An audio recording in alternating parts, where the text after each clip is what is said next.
Hello दोस्तों, कैसे हैं आप। नेट का पेपर बहुत जल्दी होने वाला है। 27 जून के आसपास पेपर होगा और ऐसे में अब आपके पास केवल 50 दिन रह गए हैं। केवल 50 डेज आपके पास हैं। तो उन 50 दिन में आप किस तरह से प्रिपरेशन कर सकते हैं दोस्तों, इसी के लिए मैं एक बहुत काम का सेशन आपके लिए लाया हूं। और ये उन दोनों के लिए है जो सीरियसली तैयारी कर रहे हैं, वो कैंडिडेट्स जो सीरियसली तैयारी कर रहे हैं और जो अभी तक नॉन सीरियस हैं, जो अभी तक सीरियस नहीं हुए हैं, उनके लिए दोनों की स्ट्रेटजी क्या होनी चाहिए, कैसे वो 50 दिन में पढ़ें कि बहुत आसानी से CSIR नेट कर लें। तो दोस्तों, मैं लंबा नहीं करूंगा सेशन को, बिल्कुल बहुत काम की बात आपके सामने रखूंगा और सारी बात टिका के रखूंगा। अगर आपने इतना काम अगर आपने किया, इतनी बातों को अगर आपने फॉलो कर लिया और इस तरह से अगर आपने प्रिपरेशन की, तो दोस्तों कुछ ना कुछ आपका जरूर बनेगा। चलिए स्टार्ट करते हैं। सबसे पहला गजब की बात मैंने दो कैटेगरीज में बनाई है, एक नॉन सीरियस कैंडिडेट्स और दूसरा सीरियस कैंडिडेट। ये अपने आप में सबसे पहली बार आपको ये देखने को मिलेगा, नॉन सीरियस और सीरियस वाला। ये मेरी ही कैटेगरी है। नॉन सीरियस कैंडिडेट वो है जो अभी तक जैसे कुछ लोग कहते हैं ना कि जब तक नोटिफिकेशन नहीं आएगा तब तक मैं तैयारी स्टार्ट नहीं करूंगा, तो इसका मतलब वो नॉन सीरियस है। क्योंकि आप भी जानते हैं और बखूबी जानते हैं, मतलब जो पहली बार जो पेपर दे रहे हैं उनकी तो मैं क्या बताऊं, लेकिन जो 2-4 बार पेपर दे चुके हैं, जो एक बार भी पेपर दे चुका है, वो समझ गया होगा कि 50 दिन में तो इसकी तैयारी नहीं हो सकती। तो दोस्तों, इसीलिए मैंने इन्हें नॉन सीरियस कहा है, जो क्योंकि नोटिफिकेशन में अभी तो नोटिफिकेशन निकला ही है, तो इसका मतलब 50 दिन के अंदर पेपर हो जाएगा। तो जो लोग अभी तक तैयारी नहीं कर रहे थे, जो अभी तक सीरियस नहीं थे, जो अभी तक 2 घंटे से कम पढ़ते थे, वो सीरियस कैंडिडेट नहीं है, वो नॉन सीरियस कैंडिडेट में मैंने उन्हें रखा है। तो ऐसे ही अपन चलेंगे। जो अभी तक 2 से ज्यादा घंटे पढ़ते थे, 3 घंटे 4 घंटे 5 घंटे तो लगे हुए थे, इसमें दोनों आ जाते हैं। इसमें वो भी आ जाते हैं जो अभी MSc में जा रहे हैं, कॉलेजेस में जा रहे हैं, और वो भी आ जाते हैं जो ड्रॉप कर चुके हैं, जो MSc कर चुके हैं, जो केवल इन्हीं की तैयारी कर रहे हैं, CSIR नेट में ही लगे हुए हैं। वो तो 4 घंटे 5 घंटे 6 घंटे भी पढ़ रहे होंगे, पार्ट टाइम कहीं जॉब भी कर रहे होंगे। तो ऐसे कैंडिडेट्स जो 2 से ज्यादा घंटे पढ़ते हैं CSIR नेट के लिए, उनको मैंने सीरियस मान लिया। और जो 2 से कम घंटे पढ़ते हैं, तो फिर वो तो नॉन सीरियस है, तैयारी नहीं हो सकती है उनकी अब इतनी जल्दी। लेकिन हाँ, अगर वो कुछ बातों का ख्याल रखें तो वो बहुत बेहतर कर सकते हैं, बहुत अच्छा कर सकते हैं, और वो CSIR नेट बहुत आसानी से कर सकते हैं। चाहे JRF आपका ना हो, लेकिन नेट तो आपका हो सकता है अगर आप इस स्ट्रेटजी को फॉलो करेंगे। नॉन सीरियस कैंडिडेट की कह रहा हूं, सीरियस वाले तो इसको करके JRF कर ही देंगे, बिल्कुल सत्य बात है। आप इसे फॉलो कीजिएगा। देखिए, नॉन सीरियस की बात करो तो जो अभी तक 2 से कम घंटे पढ़ रहे थे, इन्हें क्या करना है, इन्हें ये करना है कि पहली बात, अभी तक तो आप 2 से कम घंटे पढ़ रहे थे, आप नोटिफिकेशन के इंतजार में, नोटिफिकेशन आ गया, तो अब आपको मिनिमम 5 घंटे तो पढ़ना है। ये दोनों के लिए है, ये तो दोनों के लिए है।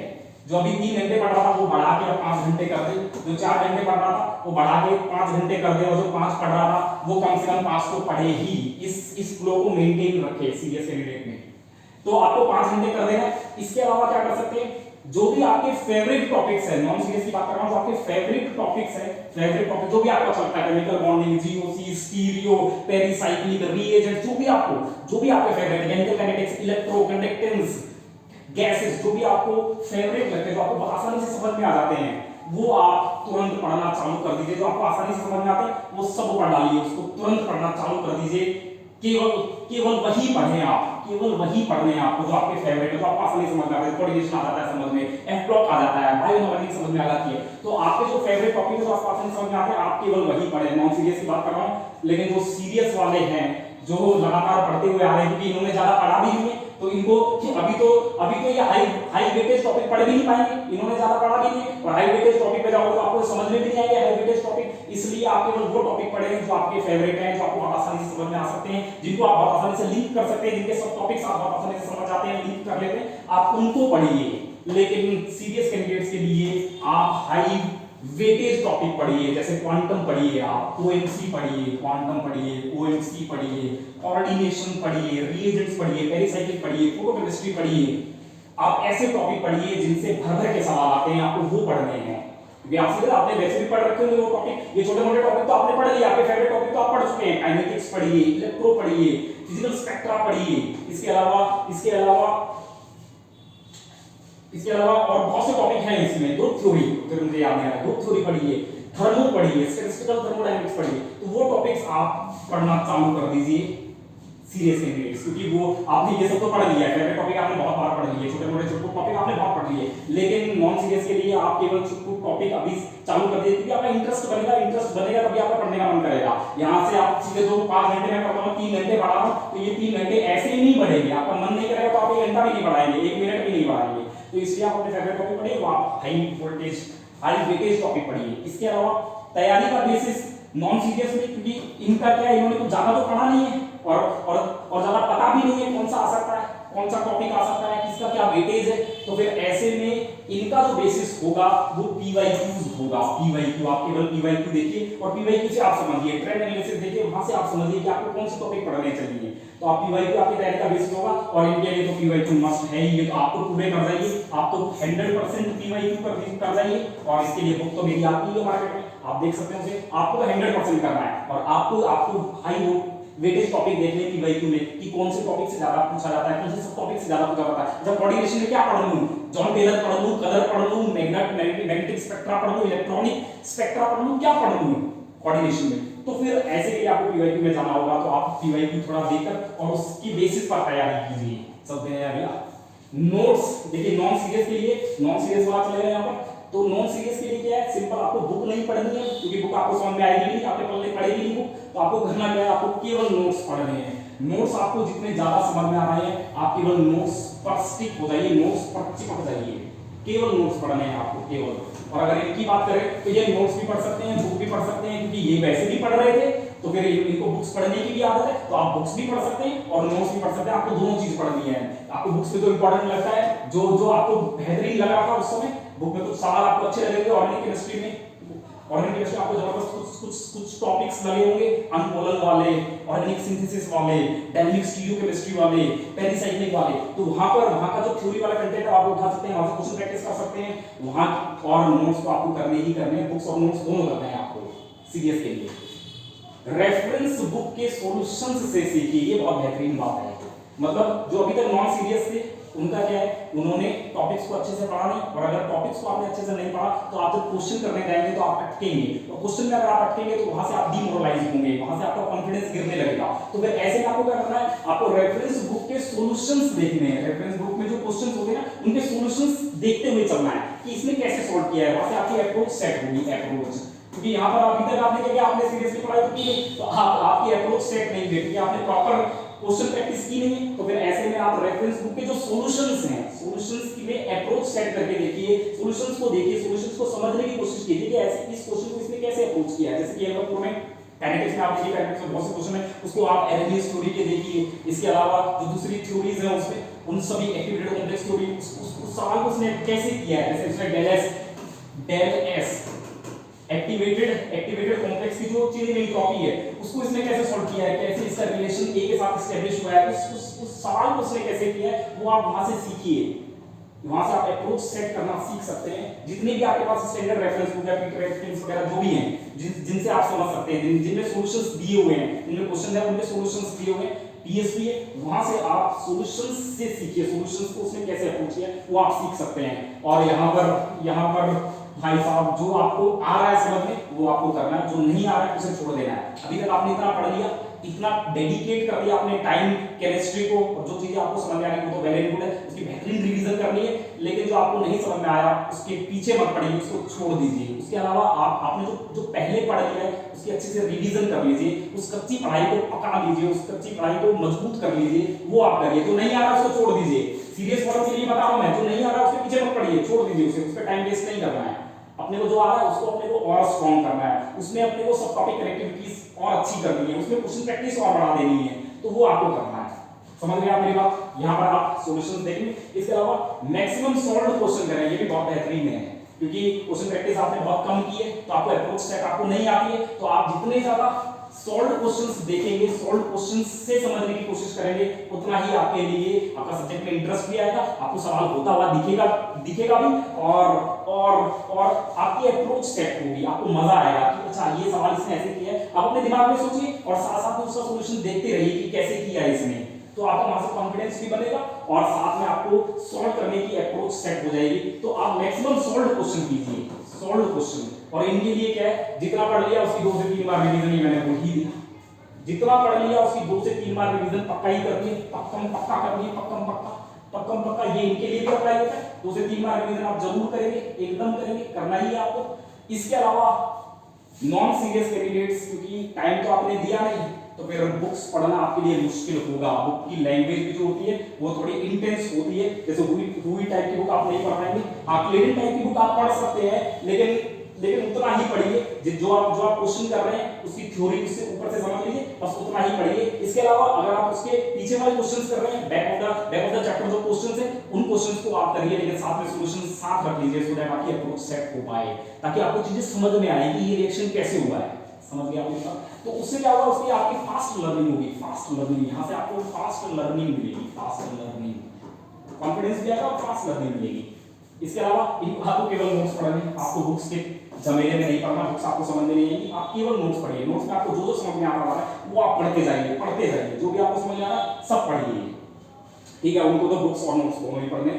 इसके अलावा इनको क्या करना है, जो नॉन सीरियस है, क्योंकि इन्होंने बुक तो पढ़ी नहीं है, अगर कहीं डाउट आ गया तो फिर आप डाउट 2 तरह से सॉल्व कर सकते हैं, या तो आप टीचर के पास जाएं या फिर आप ग्रुप डिस्कशन करें।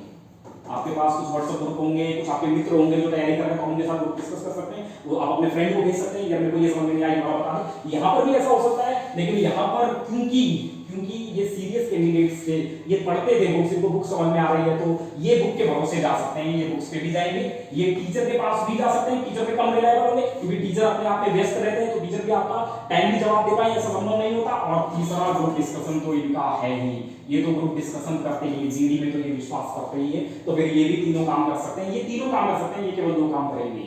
चलते हैं जल्दी आगे। इसके बाद हाँ, ये जो बातें हैं ये दोनों पे अप्लाई होती है, नॉन सीरियस और सीरियस दोनों पे अप्लाई होगी। अब आप 35 डेज, इसको आप 40 डेज कर सकते हैं। 40 डेज आपको केवल लर्निंग करनी है, केवल सीखना है, केवल और केवल सीखना है, जितना आप बेहतरीन सीख सकते हैं, जितना आप जबरदस्त सीख सकते हैं। नए टॉपिक्स आ गए, कोई दिक्कत नहीं है, समझ में आ रहे हैं तो आप सीखते जाइए, समझ में आ रहा है तो सीखते जाइए। लर्निंग मतलब जो आपको समझ में आता जा रहा है ना, जो टॉपिक आपको समझ में आते जा रहा है, समझने में आसानी हो रही है, तो उसको आप सीखते जाइए। अगर आप कहीं अटक रहे हैं, नहीं समझने में दिक्कत हो रही है, तो ट्राई कीजिए 1-2 बार, अगर वहां से मामला बन जाता है तो आप कर लीजिए, नहीं अगर हो रहा है तो फिर आप ज्यादा टाइम से मत दीजिए, उसको स्किप कर दीजिए, उसे छोड़ दीजिए। इसके अलावा प्रैक्टिस आपको ज्यादा से ज्यादा करनी है इन 40 दिनों में, जितनी ज्यादा आप प्रैक्टिस कर सकते हैं क्वेश्चंस की, और ज्यादा प्रैक्टिस आपको कहां चाहिए मैंने नीचे लिखा भी है। इन ऑर्गेनिक और फिजिकल में आपको बहुत ज्यादा प्रैक्टिस करनी है, ये इनमें करना ही करना है।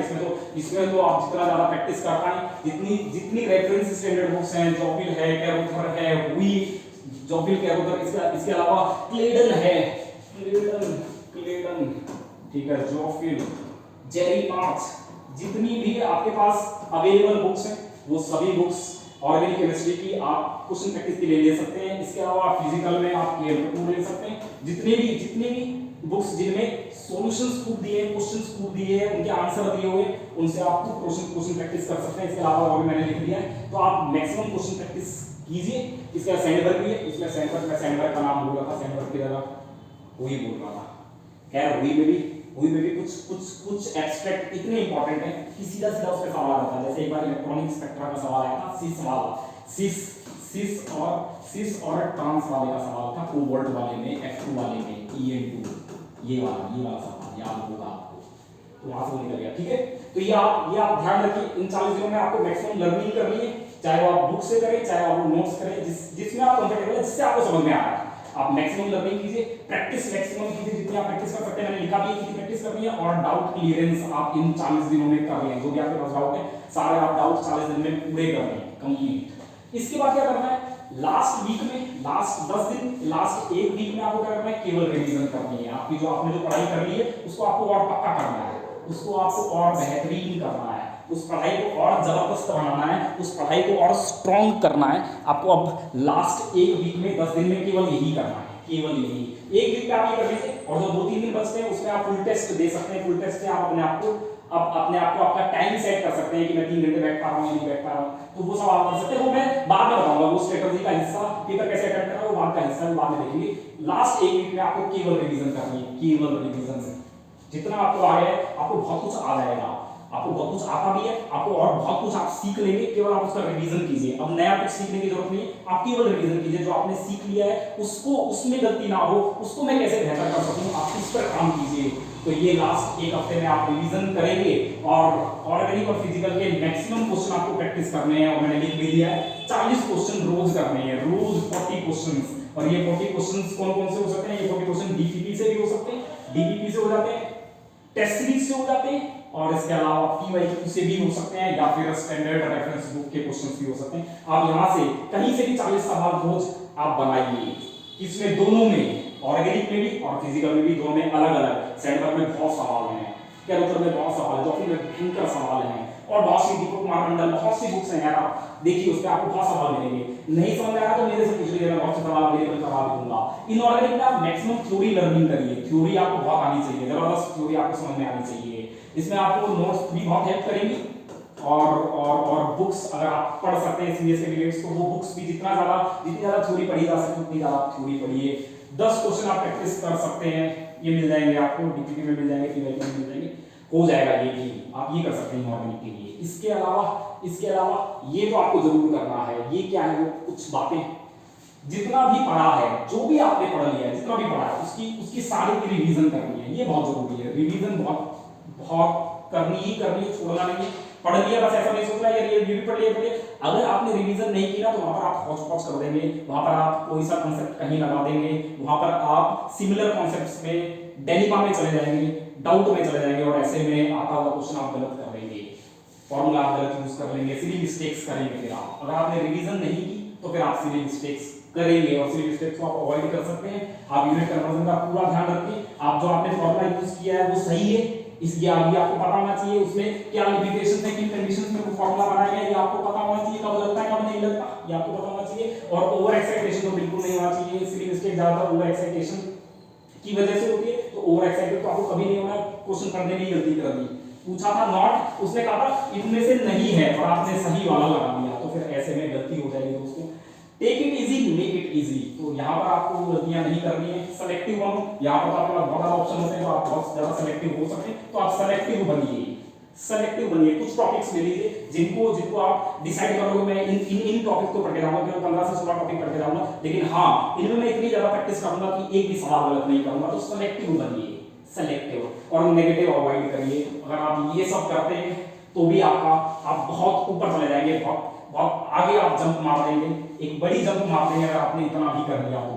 चलिए और क्या कर सकते हैं? टेस्ट सीरीज, डीपीपी, जो डीपीपी सॉल्व करने के लिए आपको मिलते हैं, टेस्ट सीरीज जो होती है, जो कि अवेलेबल है मार्केट में, तो वो जितनी भी है। इसके अलावा YouTube पर भी कुछ लोग सेशंस लेते हैं, जैसे जेबी सर अभी सेशन ले रहे हैं, जेबी सर का जबरदस्त सेशन, YouTube सेशन चलता है जबरदस्त, जेबी सर, तो जेबी सर का आप सेशन ले सकते हैं। इनकी आरडीक्यू सीरीज चलती है जबरदस्त, रेफरेंस के साथ ये सवाल बनाते हैं, आप वो सवाल देख सकते हैं, उन सेशंस को अटेंड कर सकते हैं। लेकिन उनमें भी एक कमाल की बात ये है कि ये जितनी भी आप देख रहे हैं, टेस्ट सीरीज देख रहे हैं, डीपीपी देख रहे हैं, इनको आप सीखने के बहाने करें। मतलब कंपैरिजन के बहाने मत करो, ऐसे मत करो कि अब तेरे कितने आ रहे हैं नंबर, मेरे कितने आ रहे हैं, कंपटीशन नहीं। वहां पर आप सीखिए। आपने वो टेस्ट सीरीज क्यों ज्वाइन किए? ताकि मैं सीखूं, ताकि मैं वो गलतियां ना करूं जो कि बहुत आसानी से मैं यहाँ कर रहा था, लेकिन फाइनल में मैं उससे बच जाऊं, सिली मिस्टेक्स ना करूं। तो ऐसे में आप सीखने के लिए टेस्ट सीरीज ज्वाइन कीजिए, डीपीपी ज्वाइन कीजिए। इसमें जितने भी क्वेश्चंस हैं इनको एज एन चैलेंज तो खैर आप लेंगे, आप जब देखेंगे पहली बार तो आपको लगेगा कि ये कैसे सॉल्व होगा, आप कर ले आपको बहुत बढ़िया। और अगर आप नहीं कर पाते तो आपको डीमोटिवेट होने की जरूरत नहीं है। एक नया कांसेप्ट आपके पास आया, आप अपनी उस डिक्शनरी में उसे जोड़ लीजिए, आप अपने नोट्स में उसे जोड़ लीजिए, और फिर समझिए कि अगर ऐसा कोई और सवाल आ गया तो मैं कैसे करूंगा इसको। बस सीखने के बहाने आपको test series YouTube sessions join करने हैं, कंपैरिजन नहीं करना, अपने आप को चेक नहीं करना कि मैं कितना तैयार हो गया। अपने आप को चेक करोगे, गलती होगी तो आप फिर डीमोटिवेट होंगे। तो फिर ऐसा नहीं करना, गलती हो रही है तो अगली बार से थोड़ा सीरियस हो जाना है, अगली बार से उन गलतियों को अवॉइड करने के लिए आप और फोकस्ड हो जाएं और कंसंट्रेटेड हो जाएं। और जो आप सिली मिस्टेक्स करते हैं, जो आपकी स्ट्रेटजी में, आपकी अप्रोच में जो कमी है, उसमें आप बदलाव करके देखिए, तो फिर चीजें आपके लिए और काम करेंगी। आपको सीखना है। मतलब अगर आपसे गलती हो रही है तो आप ये देखिए कि मैंने कैसी अप्रोच सेट की कि मेरे से गलती हो गई। ये नहीं करना कि अगर मेरे से हो नहीं रहा है मैं नहीं करूंगा, ये नहीं करना है, सीखना है। ठीक है, YouTube की आप इन सेशंस को 2x की स्पीड में देखकर लगातार सीखिए। इसके अलावा डीमोटिवेट तो बिल्कुल ही नहीं होना है। 40 दिन में एकदम फोकस रहना है, और अंत में अपना फोकस और कंसंट्रेशन आप स्ट्रॉन्ग कर लीजिए। बिल्कुल डिस्ट्रैक्ट मत होइए, फोन, सोशल मीडिया और इन सब से दूर हो जाइए, और केवल डेडिकेटली तैयारी कीजिए CSIR नेट की। अगर आप इतना कर लेते हैं, ये जितना भी मैंने लिखा है, अगर आप इतना कर लेते हैं, इतना अगर आप कर लेते हैं तो दोस्तों कमाल हो जाएगा। आप इतना ही फॉलो कर लेंगे, दोनों ही serious candidates, non serious candidates, दोनों के लिए ही है। नॉन सीरियस कैंडिडेट इस लाइन को फॉलो कर लें और सीरियस कैंडिडेट उस लाइन को फॉलो कर लें, तो आप आसानी से आप CSIR नेट JRF तक पहुंच जाएंगे और मजा ही आ जाएगा दोस्तों। सो इसमें कुछ ऐसी बातें नहीं थी जो कि रॉकेट साइंस है, जो कि नहीं हो सकता है। 50 दिन में भी आप तैयारी कर सकते हैं, बस आप इन बातों को फॉलो करें, मजा ही आ जाएगा। So be connected to my YouTube channel, कुछ क्वेश्चंस मैं भी लाता रहता हूं, प्लीज आपने शेयर जरूर किया कीजिए, क्योंकि ऐसा कंटेंट आपको और कहीं नहीं मिलने वाला। सो दोस्तों P.Endless केमिस्ट्री को आप शेयर करें, सब्सक्राइब करें, लाइक करें, और मेरी अमेज़न पर चारों बुक्स अवेलेबल हो गई हैं, चारों बुक्स कंप्लीट अवेलेबल है, चारों बुक अवेलेबल है, लिंक मैं आपको प्रोवाइड कर दूंगा। चारों PYQ अवेलेबल है, नेट की, गेट की, जेम की और टिफर की, चारों अवेलेबल है। आप वहां जाकर चेक कर सकते हैं, मेरे से डायरेक्ट कांटेक्ट भी कर सकते हैं। नीचे डिस्क्रिप्शन में मैं आपको सैंपल भी प्रोवाइड कर दूंगा सॉरी, और अपना व्हाट्सएप नंबर भी दे दूंगा। सो आप इसे फॉलो कीजिए, इस स्ट्रेटजी को फॉलो कीजिए, जरूर आप कमाल कर देंगे। सो टेक केयर दोस्तों।